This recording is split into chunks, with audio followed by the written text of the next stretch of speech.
नमस्कार दोस्तों, मैं हूं अर्जुन और आप देख रहे हैं रूपीटाइड एआई। पिछली वीडियो में हमने सीखा था सपोर्ट और रेजिस्टेंस ब्रेक कैसे होते हैं और किस टाइम फ्रेम पर ब्रेकआउट स्ट्रॉन्ग होता है। लेकिन सबसे बड़ा सवाल ये था कि ब्रेकआउट होने के बाद एंट्री कब ले और एग्जिस्ट कहां पर करें। आज हम इसी टॉपिक को डिटेल में प्रैक्टिकल चार्ट के साथ समझेंगे।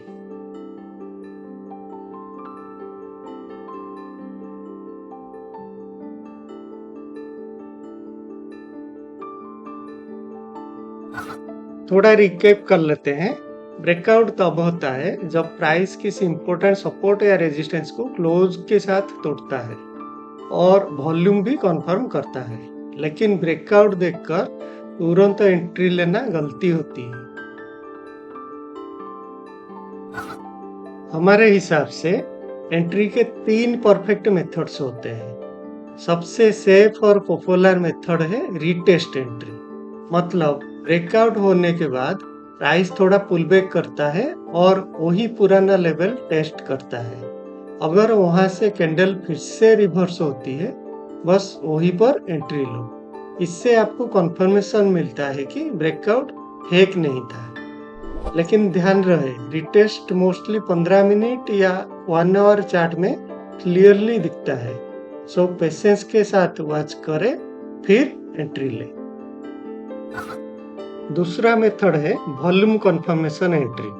जब ब्रेकआउट कैंडल के साथ वॉल्यूम स्पाइक दिखे और नेक्स्ट कैंडल भी उस डायरेक्शन में क्लोज हो, तो आप सेकंड कैंडल के क्लोज पर एंट्री ले सकते हो।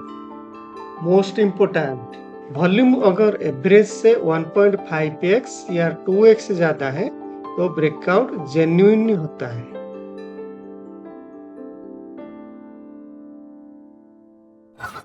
तीसरा मेथड है एग्रेसिव एंट्री, जिसमें आप ब्रेकआउट कैंडल के क्लोज पर ही पोजीशन लेते हो।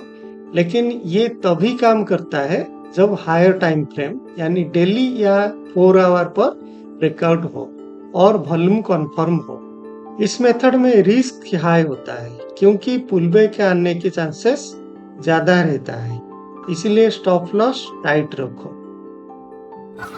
आप एंट्री तो ले लिए, अब चलिए जानते हैं कि प्रॉफिट कैसे बुक करें। एंट्री के बाद पहला टारगेट हमेशा पिछला स्विंग हाई या स्विंग लो होता है, क्योंकि वही एरिया प्रॉफिट बुकिंग जोन होता है। आप यहाँ पे पूरा पोजीशन स्क्वायर अप कर सकते हो या फिर 2/3 स्क्वायर अप करके बाकी 1/3 पोजीशन ट्रेलिंग स्टॉप लॉस कर सकते हो। अब ये ट्रेलिंग स्टॉप लॉस क्या है?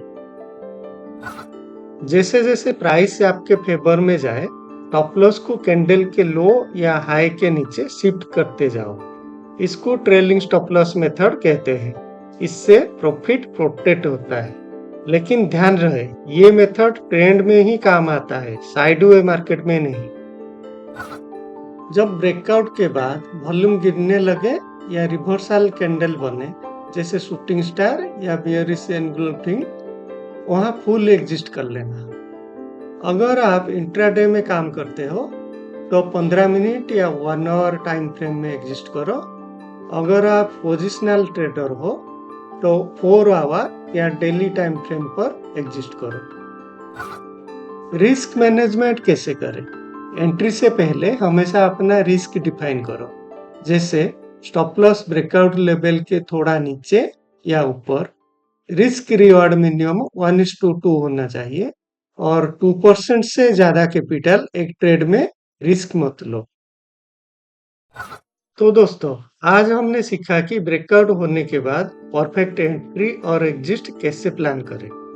याद रखिए, पेशेंस और कंफर्मेशन ही ट्रेडिंग में सक्सेस दिलाता है।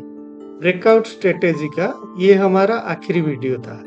अगर आपका कोई सवाल है तो कमेंट बॉक्स में पूछ सकते हैं, हम आपका जवाब देने की पूरी कोशिश करेंगे।